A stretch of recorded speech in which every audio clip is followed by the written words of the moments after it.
Nagbabalik po ang Good Morning Kapatid. Namamaga, nangangapal at nagbubukol-bukol na ilong. Yan po ang sintomas ng isang kondisyon sa balat na kung tawagin ay rhinophyma. Yan ang aalamin po natin kasama ang ating always fresh resident morning doctor na si Doc Richard Gadiasa. Good morning, Doc! Good morning, Mami Teams. May papilido na tayo. Syempre, oo nga eh. Baka kasi daw makalimutan mo. At least, tutuloy-tuloy natin. Buong-buo. Buong-buo. And good morning din po, mga kapatid. Hindi po talaga karaniwan ang rhinophyma sa ating mga Pilipino. Pero may iilan tayong mga kapatid na nakakaranas nito. Panoorin natin to.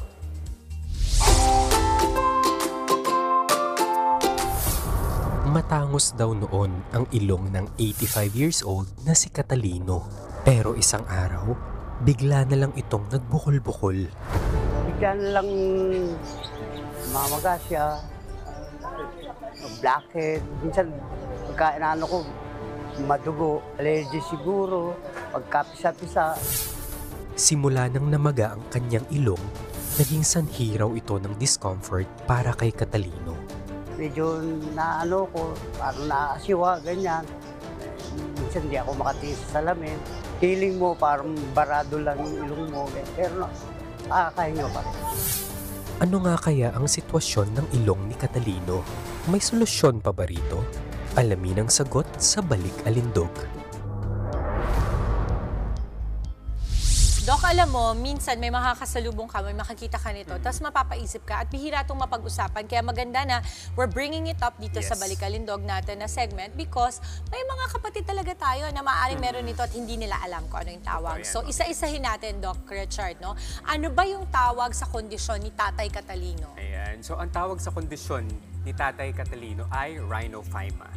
So, ang rhinophyma, Mami Teams, ito ay isang kondisyon kung saan lumalaki, kumakapal at nagiging maugat.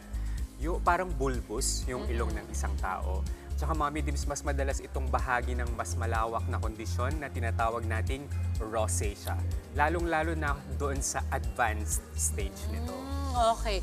Kanina, I was already asking you, di ba? Because parang I'm so interested, ano ba nga ito, no? Pero ano ba yung mga sanhi ng rhinophyma? Ayan. So, ang mga posibleng sanhi ng rhinophyma, Mami Teams, unang-una, napaka-importante nitong term na to, untreated or severe rosacea. So, yung rosacea, Mami Teams, ito ay isang chronic inflammatory skin condition na nagdudulot ng pamumula at pangangapal ng balat.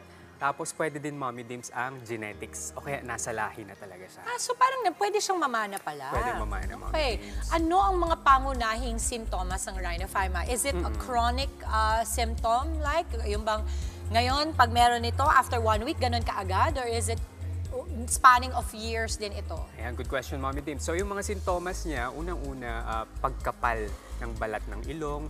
Tapos, nag-uumpisa kasi ito sa rosacea, Mami Teams, di ba? So, ito nagkakaroon ng pamumula dun sa ilong.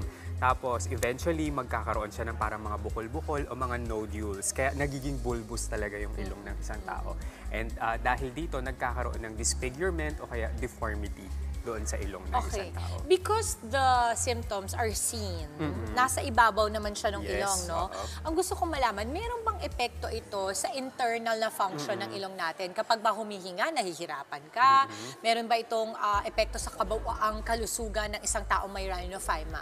Ayun, good question, Mami Teams. So, yung rhinophyma, hindi siya nakakaapekto doon sa paghinga ng isang tao o kaya doon sa kabuuang kalusugan ng isang tao. Sa mga malalang kaso lang talaga, Mami Teams, magkakaroon siya ng mga indirect effects, kagaya ng mga psychological or emotional impact. So, syempre, kapag meron kang rhinophyma, parang maapektuhan yung confidence, yung self-esteem mo, gaya ganun. At saka minsan affected din yung sa skin health kapag hindi siya nalilinis, pwede itong ma-irritate at magkaroon ng secondary infection. I see.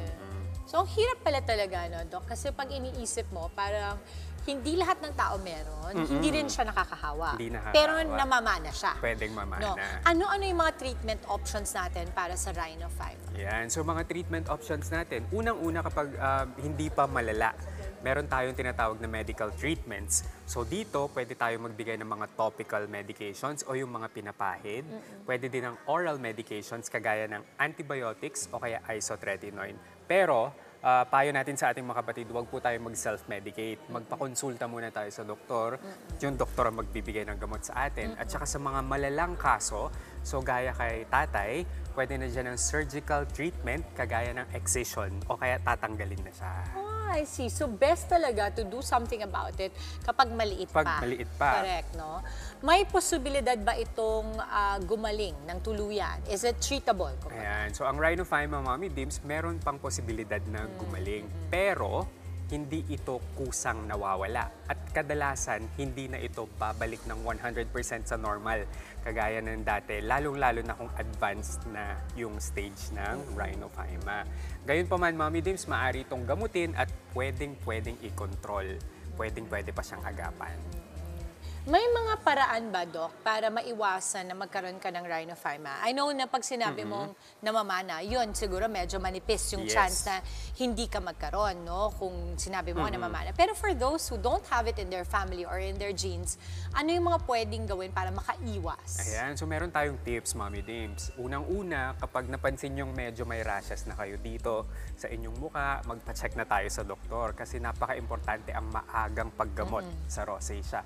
Iwasan din natin yung mga triggers. So ano nga ba yung mga triggers? Pwede dyan ang alak, spicy foods, stress, matinding sikat ng araw.